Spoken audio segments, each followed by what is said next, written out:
Salut à tous et bienvenue sur Johnny Catch. Dans cette vidéo, j'ai le plaisir de vous proposer une compilation d'interviews du Beast Incarnate, du conquérant de la streak de l'Undertaker à WrestleMania, Brock Lesnar. Dans des entretiens étalés à travers le temps et qu'il fait rarement, vous en apprendrez plus que jamais sur le monstre de Suplex City, sa jeunesse à la ferme qu'il a profondément influencé dans ses choix, son côté antisocial qui est très paradoxal pour quelqu'un qui a l'habitude de travailler dans un ring devant 20 000 personnes, les coulisses de ses relations avec Vince McMahon et le boss de l'UFC, Dana White, sa vision sur les superstars actuels et j'en passe. Si ce concept vous plaît, n'hésitez pas à vous abonner à la chaîne, à liker et à partager cette vidéo pour qu'un maximum de personnes puissent en profiter. Et on démarre sans plus attendre avec une interview réalisée le 14 février 2022 avec Pat McAfee à quelques jours du show Elimination Chamber où il allait remporter une nouvelle fois le titre de la WWE. Vous êtes bien sur Johnny Catch, c'est parti!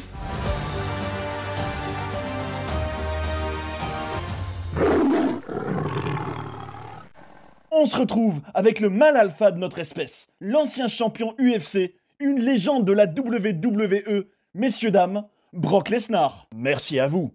Je dois dire que je trouve ce que tu fais comme commentateur vraiment super. Juste Brock, attention à la table s'il te plaît, la casse pas, non! Pardon man. C'est pas grave, j'ai une question pour toi Brock. Tu es depuis longtemps à la WWE. Quand tu es arrivé dans la compagnie, tu sentais que ce serait là que tu ferais ta carrière? Ça te plaisait? Non, j'en avais aucune idée. J'ai commencé à lutter quand j'avais 5 ans. J'ai grandi dans la ville de Webster, dans le Dakota du Sud, dans une ferme laitière. La lutte était juste une passion. On regardait pas la télé.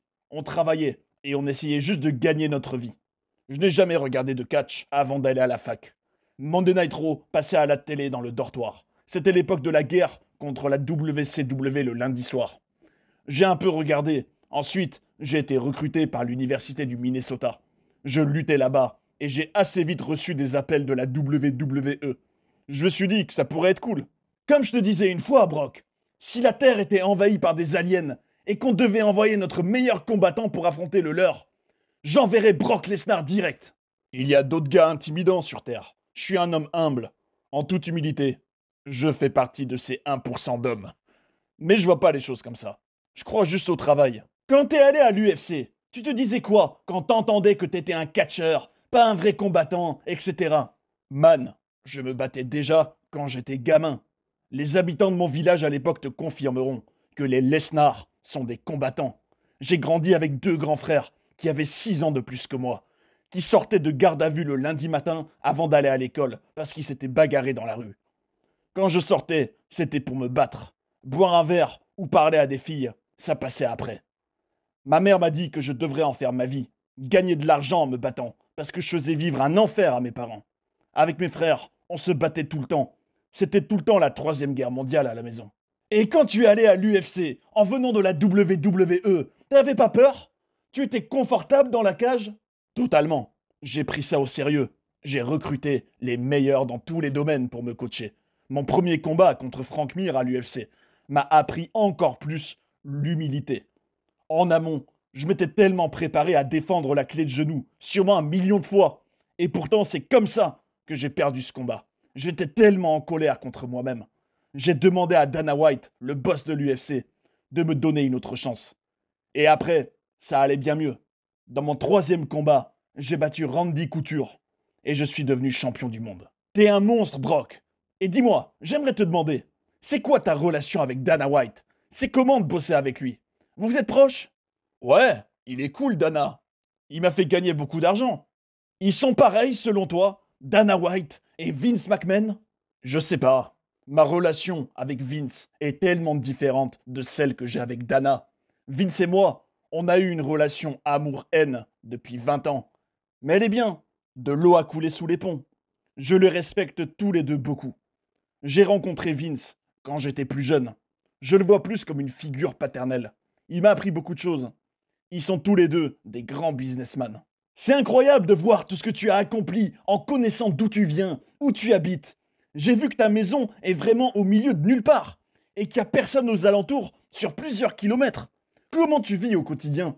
Il y a plusieurs années, j'ai acheté des terres dans le Saskatchewan, au Canada, parce que c'est là que je chassais. J'ai continué à en acheter, et là-bas, tu peux pas en acheter sans être résident. Alors, j'ai déménagé là-bas. Avec mon argent, j'ai investi dans des terres pour les posséder. J'ai grandi à la ferme dans la pauvreté, alors je me suis dit, maintenant que j'ai tout cet argent, je vais continuer dans l'agriculture. J'ai 2 fils, et je veux qu'ils sachent comment travailler, qu'ils aient la valeur des choses. J'ai une ferme qui fonctionne à plein temps, avec des employés. J'aime chasser, j'aime pêcher, être avec ma famille, mener une vie simple. Au fil du temps, j'ai aussi découvert la boucherie. Alors, j'ai construit ma propre boucherie. Je me suis pris de passion pour ça. Je m'étais renseigné sur Internet et je tombais tout le temps sur les Bearded Butchers. Je les ai rencontrés. C'est comme s'ils étaient mes frères vikings. Je suis vraiment né au mauvais siècle. J'adore ça. J'aime m'occuper de mes viandes, faire mes assaisonnements. T'es vraiment incroyable, Brock. Tu as vraiment un physique de guerrier. Je suis content que tu aies pu trouver ce business et y réussir. J'ai vraiment eu de la chance. J'ai eu des bons coachs de lutte quand j'étais jeune. Il faut un bon environnement et des bons parents pour faire un bon gamin. Mais si tu trouves des coachs qui se soucient vraiment de toi, que t'écoutes bien, que tu apprends de tes erreurs, tu peux aller loin. J'ai eu des bons mentors. Qui sont les personnes que tu respectes dans le business du catch? C'est quoi ton Mont Rushmore? Désolé, mais je m'en fous de tout ça, moi. Ça m'est égal si je suis dans le Hall of Fame ou pas. Ce qui compte pour moi, c'est d'être une bonne personne, un bon père. Je me sens chanceux de toujours être au top, de pouvoir catcher, de faire partie d'une compagnie que Vince McMahon a construite. Je suis fait pour ça. Je m'éclate. Combien de temps tu te vois encore catcher? Je n'ai pas besoin de ce business. Je le fais parce que j'ai envie. J'ai su gérer mon argent. J'ai appris à le gérer. À la fin de mon premier run en 2004, j'étais presque ruiné. J'ai 45 ans cette année. Je me sens toujours très bien. Il y a des jeunes combattants que tu aimes regarder? Je regarde pas vraiment. Il y a tellement de gars. Il faudrait que Dana White s'y prenne autrement, qu'il book autrement, qu'il soutienne certains gars et en protège pour qu'ils deviennent des grands noms, pour ensuite faire des grosses affiches qui rapportent de l'argent. Et dans le catch, ça te fait pas bizarre d'ailleurs que pour ces jeunes catcheurs, tu sois le doyen, celui à qui tout le monde vient serrer la main? C'est marrant parce que quand moi, je suis arrivé à la WWE, c'était des gars comme l'Undertaker, Stone Cold Steve Austin. Maintenant, c'est moi le vieux. Je regarde tous ces jeunes et je me dis que quelqu'un doit se lever, s'affirmer, se mettre over, trouver une manière d'attirer des gens dans une salle pour venir te voir. On s'en fout de ton prochain spot ou de ta prochaine prise aérienne. Il faut se demander comment tu vas te différencier, comment tu vas pouvoir te faire de l'argent. C'est ça le business. C'est ce que disent aussi beaucoup d'anciens du business, j'ai l'impression. On dirait que c'est un truc générationnel. La jeune génération pense que si dans le ring, ils vont faire une certaine prise et la faire plusieurs fois, ils vont réussir. Mais c'est pas ça le business. Dans ce business, il y a le gentil et le méchant. C'est comme dans la boxe. Tu vas avoir des poids lourds comme Mike Tyson et Evander Holyfield qui vont s'affronter. Tu vas aimer ce type ou ne pas aimer ce type. Mettre des mecs l'un contre l'autre. Créer des storylines. J'ai l'impression que depuis ton retour à SummerSlam en 2021, on a appris à mieux te connaître. Depuis que tu es Cowboy Brock. C'est qui je suis vraiment. Ça fait des années que je mets un chapeau de cowboy. Et pour mes cheveux, qui sont plus longs maintenant, c'était juste une blague à la base. Mes enfants me disaient que je serais pas capable de faire une queue de cheval, et je l'ai fait. Dis-moi, Brock, tu as parlé de tous ces anciens que tu as pu voir dans les vestiaires quand tu as débuté. Est-ce qu'il y a des gars avec qui t'as jamais été dans le ring que t'aimerais affronter? J'ai pu affronter Hulk Hogan, The Rock, l'Undertaker, Ric Flair. Par contre, j'ai jamais pu affronter Stone Cold Steve Austin. Je comprends qu'à l'époque, quand on devait avoir notre match en 2002, Steve soit parti. Je comprends son point de vue. Il voulait pas travailler avec moi, et c'était sûrement la bonne décision. Je lui en veux pas. Le business, c'est le business. Et quand tu rentres dans une arène avec des milliers de personnes, ça te rend pas nerveux? Vu ton histoire, on pourrait penser que tu es une personne qui n'aime pas être devant un public. Quand je suis devant un public, j'ai toujours un gros contre-coup après. Je dois direct aller hiberner à Saskatchewan juste après. L'angoisse liée à ça, j'ai toujours besoin de quelques jours pour m'en remettre. J'ai toujours été comme ça. Même quand j'avais des matchs de lutte dans de grandes salles quand j'étais au lycée. Dès qu'il y a même une petite foule autour de moi, je deviens nerveux. Je suis comme ça. C'est pas que j'aime pas les gens. J'aime juste qu'on me foute la paix. Être devant un public, ça m'épuise. Et voilà pour cette interview de Brock Lesnar avec Pat McAfee. On va maintenant un peu voyager dans le temps et revenir au 19 octobre 2015. Ce jour-là, la bête va se confier dans un entretien marquant avec nul autre que le rattlesnake du Texas en personne, Stone Cold Steve Austin. On y apprendra à connaître davantage l'homme derrière le conquérant, mais aussi comment dans son premier combat UFC, il a sauvé l'honneur de la WWE.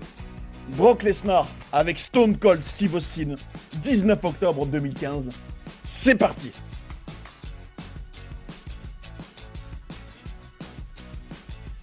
Alors Brock, j'ai une question pour toi.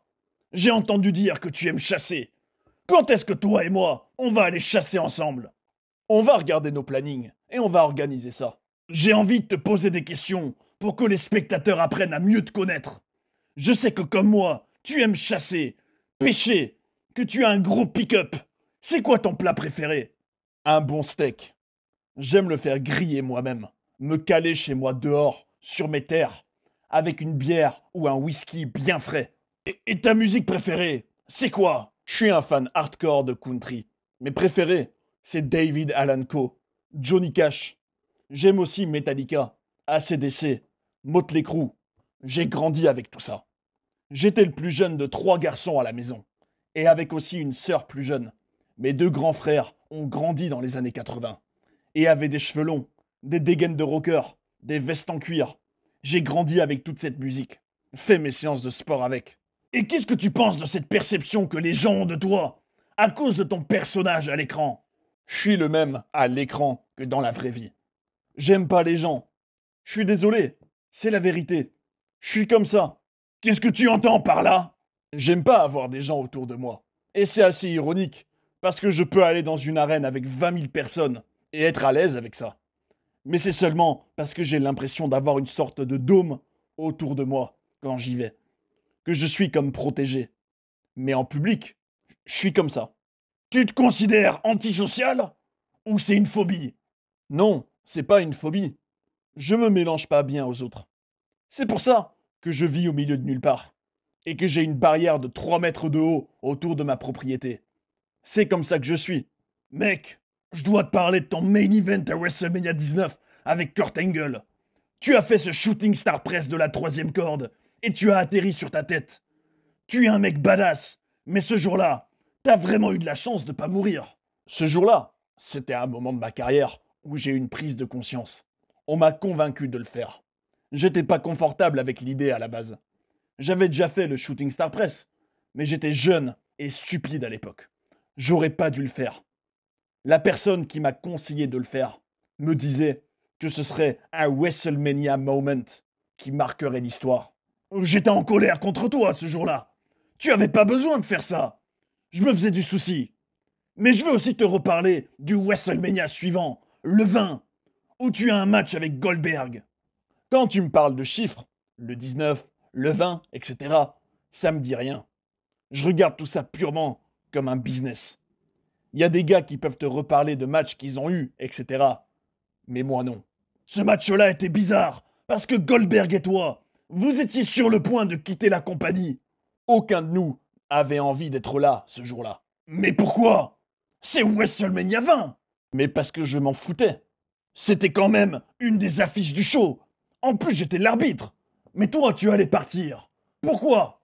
Le doigt d'honneur que j'ai fait à la fin du match, il était adressé à Vince McMahon, pas aux fans. J'en avais eu ma claque de ce business. Mais tu y étais que depuis 2 ans. C'était quoi le souci? Être sur la route? C'était les voyages permanents, les gens. Je devenais cette personne que je n'avais jamais pensé être. Je me suis senti comme un animal piégé. Je me revois être dans l'avion et avoir eu envie de casser la porte de l'engin et de sauter. Je suis fait pour être sur le ring. Je suis pas fait pour aller d'un ring à un autre. Après, tu es allé dans le monde du MMA. Comment ça s'est passé? Tu as appelé Dana White et ça s'est fait? Quand j'ai quitté la WWE et que je n'ai pas réussi à intégrer les Vikings du Minnesota pour faire de la NFL, j'ai fait du catch au Japon, à la New Japan Pro Wrestling. À ce moment-là, certains m'ont parlé de devenir combattant. J'ai pris du recul, j'ai réfléchi et j'ai décidé de tenter ma chance. Grâce à des contacts au Japon, j'ai pu aller à l'organisation de MMA japonaise K1. Puis, j'ai pu avoir un combat. À cette époque, j'essayais de contacter Dana White parce que je voulais aller à l'UFC. Mais il ne me prenait pas au sérieux. Il ne répondait pas à mes appels. Alors, je me suis acheté une place à l'UFC 74 où il y avait le match Randy Couture contre Gabriel Gonzaga. Après les combats, j'ai escaladé les barrières de sécurité. J'ai couru dans l'octogone. J'ai attrapé Dana White par l'épaule. Je me suis présenté. On a eu une réunion. Il m'a pris au sérieux. On a parlé de tout, sauf d'argent, parce qu'à l'époque, je m'en foutais. Je voulais qu'il me donne ma chance, qu'il me signe, même pour un seul combat. Lui prouver que je lui rapporterais de l'argent avec les achats de pay-per-view. Mais après, t'as perdu ton premier match contre Frank Mir, en subissant une soumission. À la fin de ce combat, j'ai vu ma vie complètement s'effondrer dans ma tête. Je me suis dit que Dana White ne voudrait pas me re-signer. Je suis rentré au vestiaire. Et là, Dana arrive et est euphorique. Il saute partout. Il m'a dit que c'était incroyable. Je lui ai demandé si c'était fini. Il m'a dit que non. J'étais soulagé. Je suis retourné m'entraîner. Après, t'as gagné tes matchs suivants. Et t'as très rapidement été champion du monde. Ma mentalité, quand je rentre dans l'octogone, je vois ça comme une compétition où il faut arriver en étant calme et serein. Le calme avant la tempête. Je veux jamais combattre avec la haine. Mais le jour de mon deuxième combat contre Heath Herring à l'UFC 87, alors qu'il passe devant mon vestiaire, je l'entends dire « Je vais montrer à ce type qu'on n'est pas à la WWE ici. Ici, on se bat pour de vrai. » Ça m'a rendu cinglé. Et dans l'octogone, je l'ai démoli. Je lui ai dit que c'était bien réel. Les promos que tu faisais quand tu étais à l'UFC, j'étais fan, parce que tu étais toi-même. Mais à la WWE, tu parles pas autant. Il faut bien que je fasse manger Paul Heyman. Mais j'imagine que je suis pas bon pour faire des promos. Je ne serais probablement pas qui je suis aujourd'hui sans Paul Heyman qui parle pour moi. Moi, j'ai pas besoin de parler. Mes actions parlent pour moi. Je crois que c'est une super combinaison. Faire une promo quand Joe Rogan te pose une question dans l'octogone, c'est pas pareil que de faire une promo dans un ring pour promouvoir un match. Quand j'ai quitté la WWE, je suis devenu champion du monde de l'UFC. Je me suis fait un nom tout seul.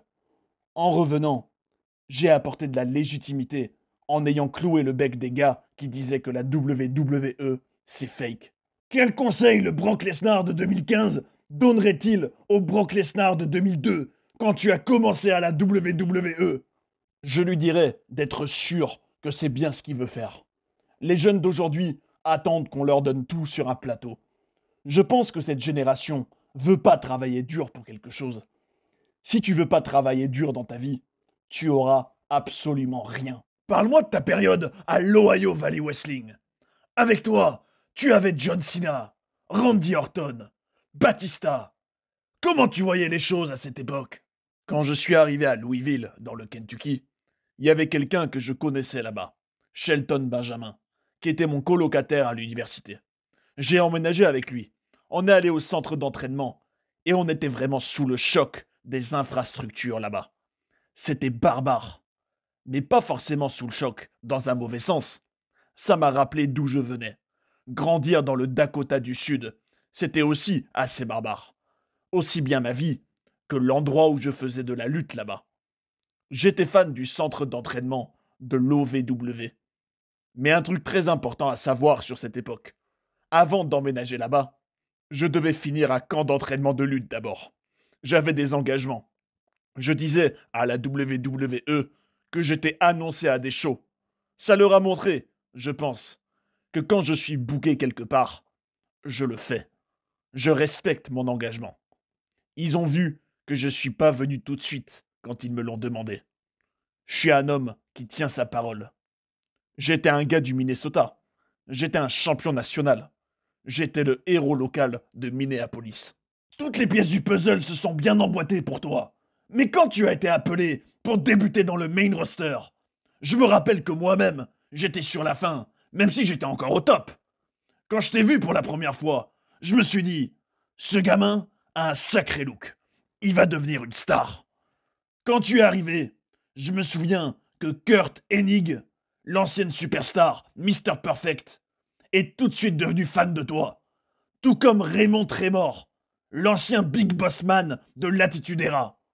Comment ces vétérans t'ont aidé? Quand j'ai commencé, je me suis mis à voyager avec ces gars. Je voulais apprendre d'eux. Le meilleur moment pour apprendre, c'est sur la route, en voiture. Je demandais aussi à Kane, à l'Undertaker, si je pouvais monter avec eux à l'arrière sur leur trajet. Je leur disais que je paierais pour l'essence, peu importe. Et ces vétérans m'ont tous laissé rouler avec eux.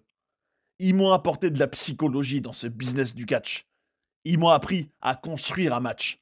Entendre ces anciens, être éduqué par eux, c'était important. Ils avaient vraiment beaucoup d'expérience. Et à ce moment-là, en peu de temps, tu es dans le ring avec The Rock à SummerSlam en 2002. C'était une opportunité incroyable pour moi. The Rock était sur le point de partir pour aller à Hollywood. Les gens peuvent penser ce qu'ils veulent de lui, mais le gars m'a aidé. Il m'a appris à penser à moi, à surveiller mes arrières. Que si je voulais réussir dans ce business, je devais être égoïste. Le soir où il n'a pas été égoïste avec moi, j'ai gagné le titre de la WWE. Est-ce que, quand t'as battu The Rock, tu t'es dit « Ça va être facile maintenant, je suis le champion » ? Non, pas du tout. Pour moi, le business était tellement nouveau à ce moment-là. J'étais sur la route. Je buvais des bières. Je passais d'un hôtel à un autre. Au début, c'était très stimulant. Je passais d'un environnement à un autre. Ouais, je vois ce que tu veux dire. Ça m'a coûté un divorce. Et quand tu es parti en 2004, il y a eu un vide pour toi? Je savais pas ce que je voulais faire. Si après ça, je restais un producteur laitier dans le Dakota, ça m'allait sans problème. Mais au fond de moi, je sentais à cette époque que j'avais plus que ça en moi. T'as jamais eu des soucis dans le vestiaire? Au fil de tes va-et-vient dans ce business? Partir, revenir, être là rarement? Personne t'en a voulu pour ça? Je pointe à mon arrivée et je pointe à mon départ. C'est quoi le problème avec ça? Les gens font ça tous les jours à leur travail. Je fais mon job, j'embête personne. Si quelqu'un est pas content, tant pis pour lui. C'est un travail pour moi. C'est pas différent de quand à l'université du Minnesota, j'enfilais mon maillot et qu'on me disait qu'il fallait que je gagne mon match. Un mot final, Brock, sur WrestleMania 30, quand tu as brisé la streak de l'Undertaker. Qu'est-ce que ça signifiait pour toi? Cette streak avait été protégée si longtemps. C'était spécial. C'était presque plus important que de gagner le titre de la WWE. On me critique pour ça. Mais sérieusement, qui avait suffisamment de légitimité et de crédibilité dans cette industrie pour briser la streak? Y avait-il quelqu'un qui avait suffisamment les épaules pour devenir celui qui la brise? Non. Et voilà pour cette interview avec Stone Cold Steve Austin de 2015. On fait maintenant un bond dans le temps jusqu'en avril 2023, il y a quelques jours. Brock Lesnar était sur le point d'affronter le géant Omos à WrestleMania 39 et il a pris un moment pour discuter avec Daniel Cormier, lui aussi ancien champion UFC, et avec qui il a failli avoir un combat il y a quelques années.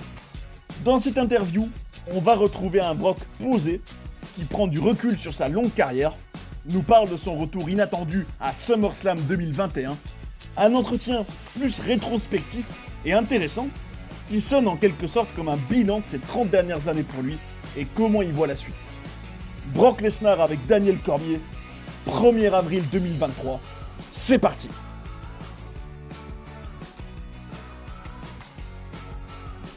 Brock, j'aimerais savoir s'il y a des ressentis que tu as aujourd'hui à la WWE qui ressemblent à des ressentis que tu as pu avoir quand tu faisais de la lutte quand tu étais jeune. Dans ce business, tu dois te donner à un autre être humain, avoir confiance en lui pour qu'il te protège. Dans la lutte et le MMA, tu veux pas protéger ton adversaire, tu veux lui faire mal. Et maintenant, tu es dans ce business depuis plus de 20 ans. Combien de temps tu te vois encore rester à la WWE? J'ai quitté le business tôt, en 2004, au bout de 2 ans, parce que je n'aimais pas voyager. Je suis quelqu'un de simple, et c'était trop pour moi à l'époque. Je sais pas combien de temps il me reste. À chaque fois que je pense avoir terminé, je reviens dans le ring, parce que cet aspect-là, je l'aime. En 2020, après WrestleMania 36, je pensais avoir pris ma retraite. Ça faisait 20 ans que j'avais commencé. Mon contrat se terminait. J'ai eu le premier match de ma vie à Hamel dans le Minnesota, dans un garage vide. Et 20 ans plus tard, j'affrontais Drew McIntyre au Performance Center, sans aucun spectateur. Je me suis dit que la boucle était bouclée. J'avais vraiment terminé ma carrière dans ma tête. J'ai laissé pousser mes cheveux, ma barbe, le téléphone a sonné, et c'était Vince McMahon. C'était l'été 2021. Il m'a demandé ce que je faisais, et de fil en aiguille, j'étais à Las Vegas pour négocier un nouveau contrat. Je lui ai dit que je voulais ni couper mes cheveux, ni ma barbe. Il m'a dit qu'il était fan, et nous voilà aujourd'hui. En réalité, je voulais pas que ça se termine de cette manière-là, sans aucun spectateur, dans ce contexte-là. Je me rappelle t'avoir vu à l'époque où tu avais été champion de lutte à la NCAA. Est-ce que t'aurais imaginé tout ce qui allait arriver dans ta vie après? Tout est allé si vite. C'est fou. Je suis comme Superman. À chaque fois que je sors de ma maison et que je dis au revoir à ma famille, je deviens quelqu'un d'autre, avec une aura spéciale. Et maintenant, ça fait presque 25 ans que je fais ça. Je dois toujours me pincer pour me rappeler que j'étais juste un gamin de producteur laitier pauvre dans le Dakota. C'est fou. Rien n'était garanti quand je faisais de la lutte universitaire. J'ai eu le bac de justesse. Et ça, c'était grâce à mon coach de lutte au lycée qui m'a poussé. Sans lui, j'aurais même pas de diplôme. Quand tu es arrivé dans le monde du catch, ça se voyait que tu étais spécial, que tu ferais partie des meilleurs. J'ai juste travaillé dur. Ça vient de mon passé dans la lutte. C'est une mentalité. Il n'y a pas de meilleur sport pour développer des jeunes et leur apprendre à devenir des grands hommes.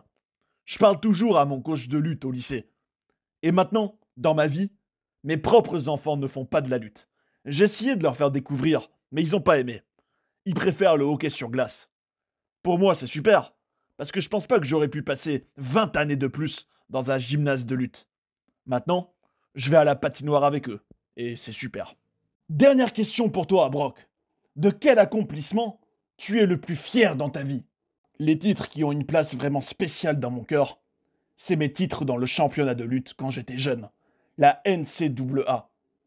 Parce que ce chemin pour essayer d'arriver au top était si long et si douloureux que quand tu y arrives enfin, c'était comme un énorme poids dont j'étais soulagé et que je n'avais plus à porter sur mes épaules.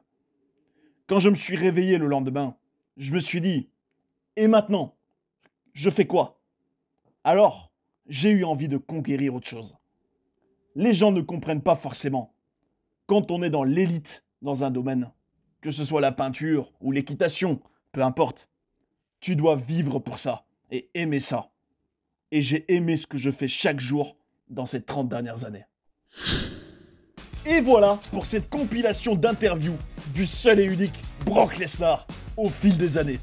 On a pu voir qu'il a une vraie personnalité spéciale, profondément marquée par son enfance modeste à la campagne et sa vie de fermier. Un rapport au business du catch qui semble avoir évolué ces dernières années, passant d'un côté très mercenaire à un côté plus humain, peut-être plus passionné, et ça fait plaisir à voir. Sa carrière, entre ses succès dans la lutte, le MMA et le ring de la WWE, est incroyable. Et qu'on l'aime ou non, chacun de ses matchs est toujours un événement. Ça me fait rebondir sur une question que j'ai à vous poser. Entre 2002 et 2023, quel est le match de la bête incarnée que vous avez préféré? Celui contre The Rock à SummerSlam en 2002, dans une version de lui peut-être plus complète, avec davantage de variété dans ses prises? Ou alors, celui contre John Cena à SummerSlam en 2014, qui est sans doute la plus grosse domination jamais vue dans un ring à ce niveau-là. Dites-moi ce que vous en pensez dans les commentaires, j'ai hâte d'avoir vos avis et d'en discuter ensemble parce que c'est le catch comme on l'aime.